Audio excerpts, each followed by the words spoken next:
Îl clasonez să nu stea sub sarcină, știi?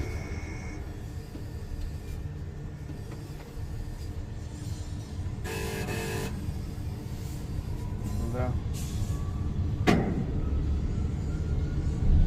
Montăm stâlpi. Auzi de stâlpi s-a montat.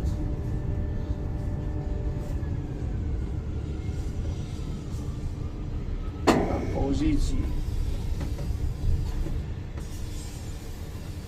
Și mie cât ai macara bun. Și doar la banan. Frumos, elegant.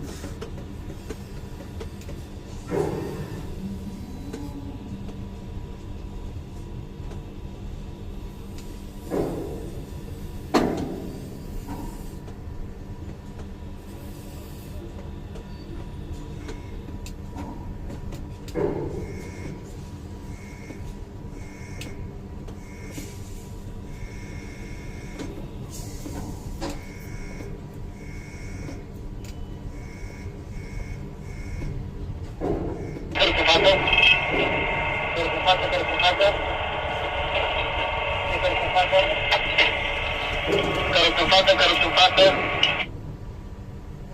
Oi, e cărut în față, nu mai da pe dreapta. E cărut în față, cărut în față.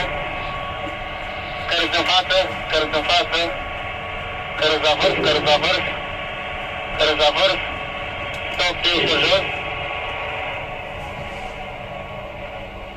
Ești pe jos, ești pe jos.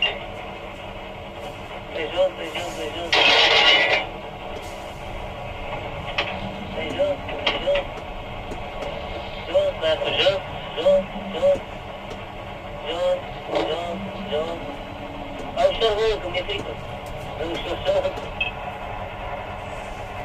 Așa nu se întâmplă nimic. Ok, pe jos. Ia puțin Vasile cu dreapta. Ok, mai trage părul înapoi. Stop, de jos. De jos, de jos, de jos. De jos, de jos, de jos. De jos, de jos. Stai că nu e bine, nu e bine, stai un pic. Toate ciocurile să fie afară. Iar nu e bine.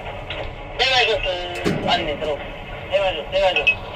Dă-i mai jos, dă-i mai jos, dă-i mai jos, dă-i mai jos. Stop, stop, stop, stop, stop. Ok? Ia puțin cu dreapta și trage căruțul înapoi, te rog. Căruț la bază. E căruț la bază. Căruț la bază.